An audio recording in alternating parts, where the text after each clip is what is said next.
everybody, it's Michelle LaVore, and I'm coming at you today all by myself. But I just had a very quick word to just kind of put out there, hopefully as just a great encouragement for all of you. But before I do that, as always, I do want to give a huge thank you to everyone who continues to give, who has given to us. We just really appreciate all of you, and a huge thank you. And also, we are support-based, so if you would like to give to us, you can. We have a PayPal, Cash App, and a Venmo link below, and you can click any of those.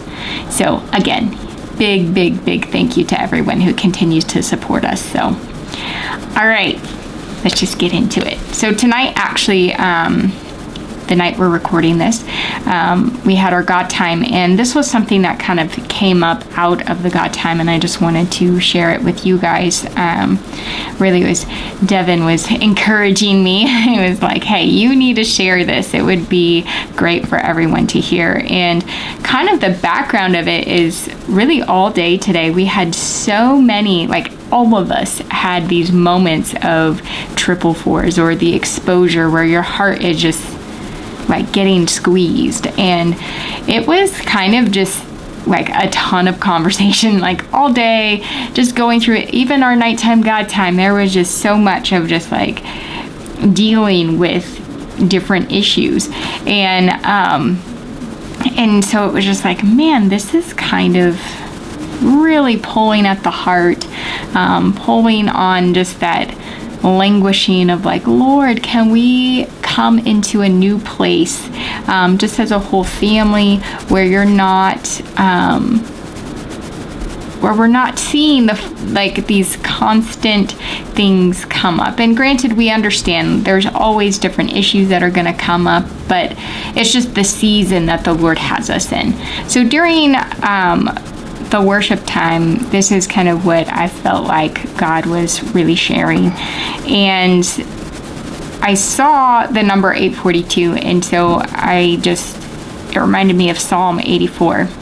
And so I was like, oh, well, what does verse 2 say specifically? And it says, my soul yearns, yes, even pines, and is homesick for the courts of the Lord. My heart and flesh cry out and sing for joy to the living God. And I just really felt like, yes, Lord, our hearts are homesick for your courts. We're homesick for you. Our hearts and our flesh are crying out, but also just homesick for the promises, the whole Proverbs 12:13, where it talks about, hope deferred makes the heart sick. And so then I also looked up Luke 8:42, and this is part of the story of Jairus and how he goes to the Lord because his daughter is about to die. And it says, for he had an only daughter about 12 years of age, and she was dying. As Jesus went, the people pressed together around him, almost suffocating him.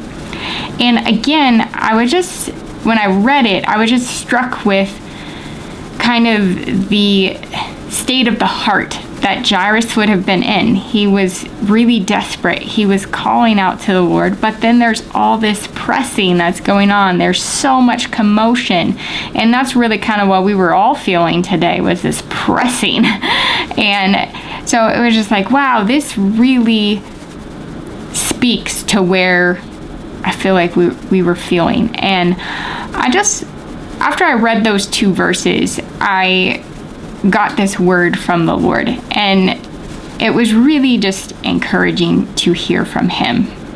And I felt like God said, I see and understand the cries of your heart, and I am coming to heal, to restore, and to redeem, to rescue, and bless.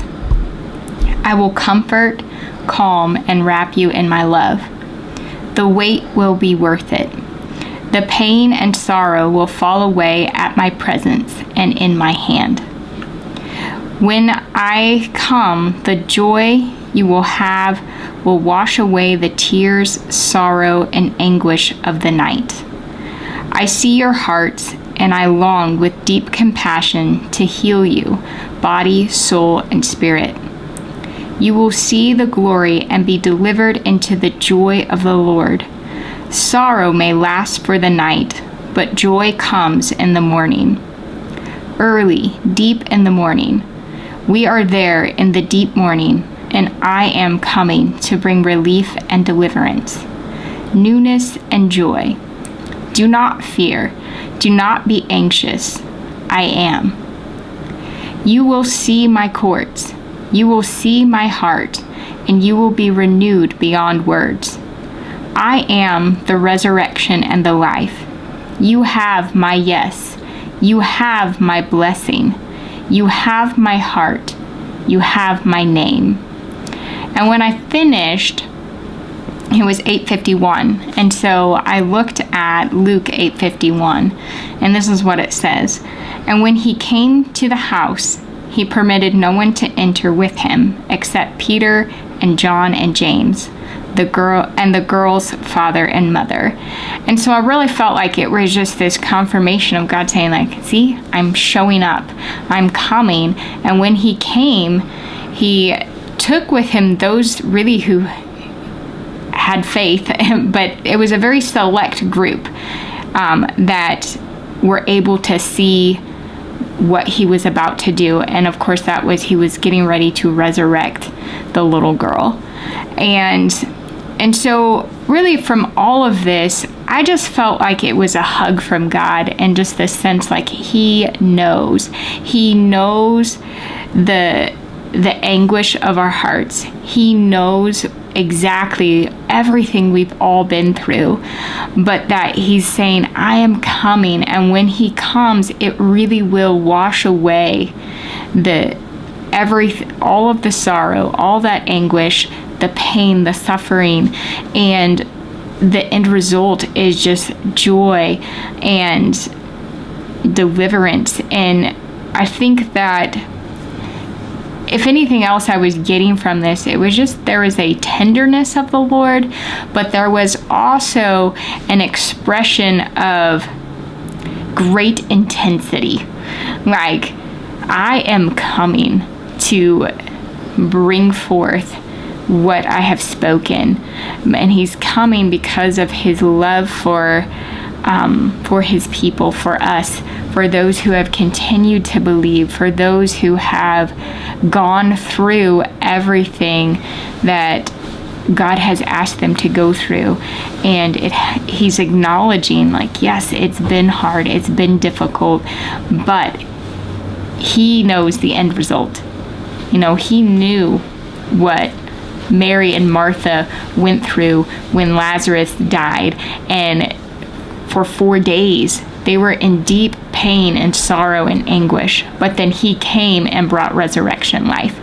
And so I just believe that's what God is speaking right now. He is speaking, I'm coming to bring resurrection life into your situation, and he is with us. And one of the things that, just a kind of a side note, that that kind of came out tonight in our God time was Psalm 23:4, and I really just felt that today.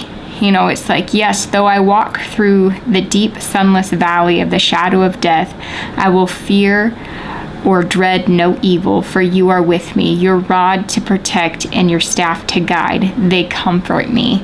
And like I said, throughout today, there was just different issues that were popping up here, popping up there, that we were having to deal with. And it was just like God was right there. He was with us. And just that sense of he is the shepherd. And so even when it is difficult, and I can truly testify throughout our entire journey where we've been walking through the valley, God has been with us. He is constantly leading us, constantly bringing us forward. He really is there to protect and guide. You just have to be listening to him and following him, and he will lead you out. You're not going to be in the valley forever. You know, there is an end to the valley. There is a finish line with what God does, because he is the the author and he is the perfecter of our faith, but he finishes what he started. He's not going to just bring us out in the wilderness to die. Even with the Israelites, where he had to have a generation die because of their unbelief, he still finished the work that he had promised to Abraham, hundreds of years before, where he's like, I am going to bring my people through you, your lineage, back here, and I'm going to give them this land, and they're going to be planted here. So I think just overall, I pray that this does bless you guys, that it's an encouragement. It's a hug from the Lord for you, as far as just he knows the cries of our hearts, and he is coming to fulfill his word and bring resurrection and healing upon you. And so, yeah, with that, I will say goodbye for now, and I will see you. Well, hopefully it'll be both of us next time. We will see you guys, and talk to you soon. Bye.